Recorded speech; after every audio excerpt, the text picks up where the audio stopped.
What is poverty? The definition of poverty is very complex. Poverty is defined differently all over the world because poverty lines are not the same throughout the world.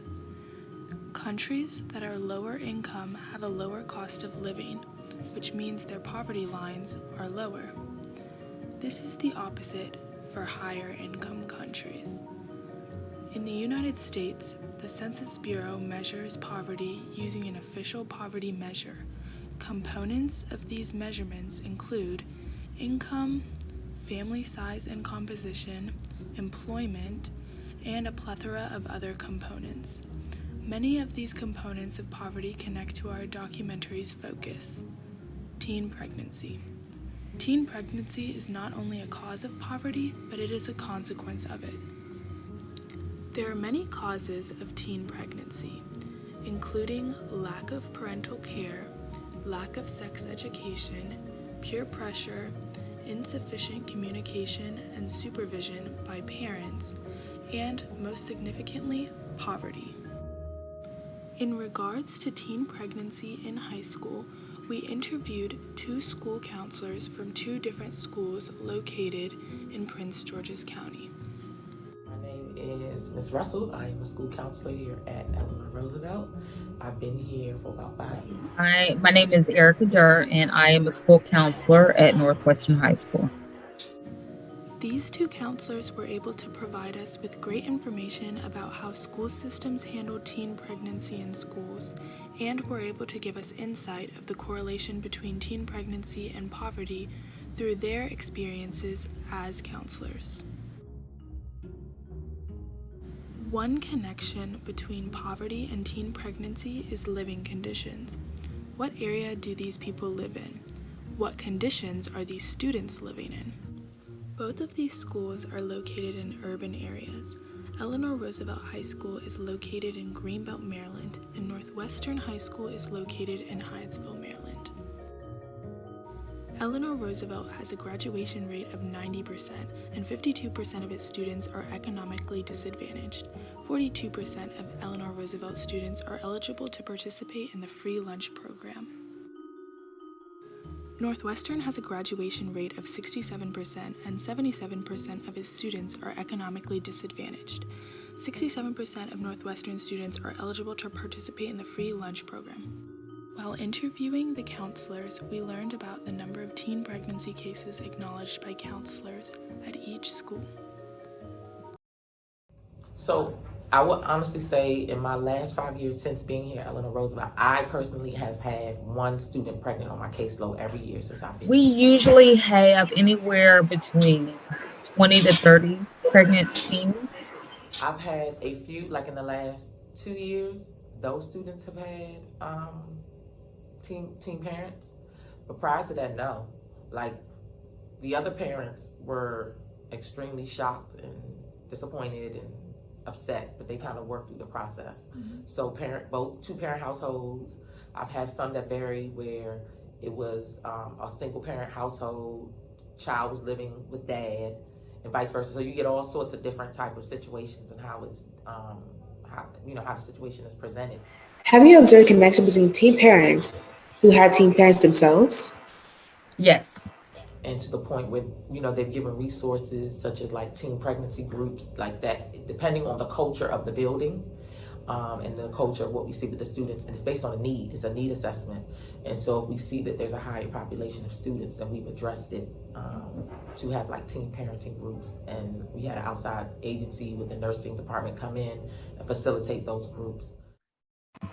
Can you maybe talk about do you know anything about any of the programs in place that you guys have for accommodating teen pregnant at the school? So when we have teen parents, we do have a teen parenting program and a teen parent advocate who provides all those wraparound services. Like, her position at our school is to work directly with any pregnant teen in the school. So she will provide them with different services, whether it's signing up for WIC, daycare vouchers, whatever the case may be.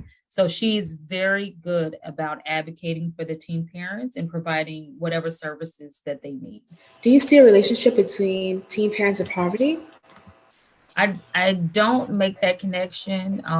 A lot of students who do become pregnant may be restricted in after school activities.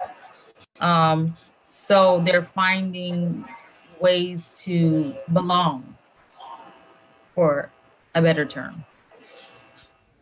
Though both schools are in the same county, there is a vast difference in the amount of teen pregnancy cases they have per year. When asked, Ms. Durr said that one of the main causes is students being excluded from outside activities. This relates to poverty due to students attending public schools in underfunded communities being 3 times less likely to participate in extracurricular programs. Due to this free time with little motive, students confide in their peers and try to fit into the community, leading them to have sex in order to fit in while not thinking of the possible consequences. In both schools, teen parents receive assistance in documents and other forms of help. Though in Northwestern High School, they had a daycare. The daycare provides a place for children of teen parents to be taken care of while they are at school, plus a place for the child care development program at Northwestern. The child daycare has also shown great results for teen mothers, with the program having a 95% graduation rate. This is not the reality for many teen parents, though, with only 50% of teen mothers getting their high school diploma by the age of 22. While many don't realize it, high school is the most important moment to learn to protect one's body. This specifically pertains to sexual education. In lower-income schools with less sexual education, there are higher rates of teen pregnancy. The average age of juniors in high school is 16 to 17 years old, which is around when every teen has already taken a health class. Only 30 of the 50 states in America mandate sex education in their curriculums. And inadequate sex education leaves the teens uneducated about safe sex and preventative measures. Research done by Rudiger University's Camden Center for Children shows that students attending low-poverty schools show an early, rapid increase in sexual health knowledge that is delayed in students attending high-poverty schools. Because of the lack of sexual health knowledge in poor areas, it is easier for a teen couple to get pregnant during sex since they are less knowledgeable about how to have safe sex, which leads on to the topic of contraceptives. Teens in poverty have less access to contraceptives. The emergency day-after pills, such as Plan B, can cost up to $50. And with teens in poverty already having other priorities towards where they use their money, they cannot buy these contraceptives. Long-term contraceptives, such as birth control implants, are also out of the question since they can cost up to $2,000. A condom may be 98% effective, but the 2% chance is still large, since that means 2 out of 100 people can still get pregnant even using a condom. This once again shows how poverty increases the chance of teen pregnancy. 63% of teen mothers receive public assistance. These teen mothers ought to remain poor in order to take care of their child and themselves.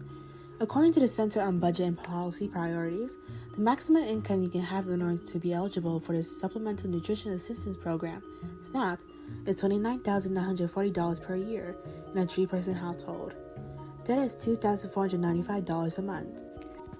Impoverished teen mothers have to make a choice between getting a job or losing their public assistance, and many choose the latter. With public assistance, teen mothers can get things they need for their child, such as baby formula and diapers, which are notably expensive. These items are too expensive for low-income parents to the point where they are caged in stores while the expensive items are unsupervised, which is because baby formula is a necessity. In order to have access to these items, a teen mom will choose to not get a job that makes more money in order to qualify for assistance from the government, since she would not be able to provide for her family with her income. Teen pregnancy and foster care. Young women in foster care are more than twice as likely as their peers not in foster care to become pregnant by age 19. And 7 out of 10 of young women who age out of the foster care system become pregnant by 21 years old. Children born to teen parents are more likely to enter the child welfare and correctional systems, drop out of high school, and become teen parents themselves. And 75% of teen parents formerly in foster care become unemployed. We conducted an interview with Kristen Ethier, an expert in both teen pregnancy and children in the welfare system working at UChicago. Do you think it's harder to be a teen parent compared to an adult parent? I don't think it's harder to be a teen parent than it is to be an adult parent. for everyone, because not everyone is deprived of the necessary resources to parent. Do you think it's harder to be an impoverished teen parent versus other teen parents? Yeah, we know from the 50 years of research really that poverty is what causes many of the hard things for teen parents, right? And so there's a lot of barriers that that poverty creates for having social support, material resources, access to education and childcare. Do you think being a teen parent makes it harder to get out of the poverty cycle? Future. There's this one study on young mothers in foster care that shows that it's not that young mothers in foster care don't care about their future, but that it's hard to be sort of future oriented, to think about how am I going to get out of this? How am I going to change my situation? If you need to figure out where you and your baby are going to live today, where you're going to get breakfast, lunch, and dinner for you and your baby today, right? How you're going to get your baby diapers today, right? And so it's hard to say, what's my long-term goal? What's my, and so we know. So what do teen parents need? Teen parents in America are resources, material resources, social support, and community. So I want teen parents in America, I want their families to thrive. And so what does it take for children and families to thrive? Material resources, community, and a safe, stable, and nurturing and home environment, right? So I think that teen parents, and really all parents, but especially teen parents, need to have access to all the basic needs: housing, food, education, right? Without question. Stable home, full of love, right? And not having to hustle to have it, right? That you just have it. And then I also think that people parent best in community with support. So high quality childcare policies at school to support staying in school. Are these needs being met in America? No, I don't. I don't think that. And it's really disappointing because, we always hope that I always hope that when you know better, you do better, right? And so we have, like I said, when we got started, Arielle, 50 years of research that shows what needs to happen. We have 30 years of research that shows us what comprehensive sex education can do to support teenagers, right? These things should not be controversial, right? Resourcing young people should not be controversial. Resourcing babies should not be controversial, but it is, right? So how can we help teen parents in America? We can help by supporting teen parents and finding ways to establish prevention methods around the U.S. Instead of shaming and ridiculing teen parents, we can instead offer help and introduce them to programs and social services that can help them. For example, Planned Parenthood, Generation Her, and the WIC program. There are also programs that help teen mothers finish high school and offer the support that parents need that they may not be getting at home, like the HOPE program. There are social services that can help impoverished parents. For example, WIC, food stamps, and SNAP. Schools can continue to implement support groups and better sexual education, as well as offering the assistance that students need to continue their education, like maternity leave and online school. Title X is an example of this, where implemented in schools that can excuse absences for pregnancy, childbirth, etc. Communities, including parents, friends, and neighbors, can offer moral support and financial support to teen parents. Lowering teen pregnancy rates reduces the amount of people in poverty and assists people stuck in the poverty cycle. So if we aim to improve the help teen parents are receiving, we can make an impact on poverty in the future generations.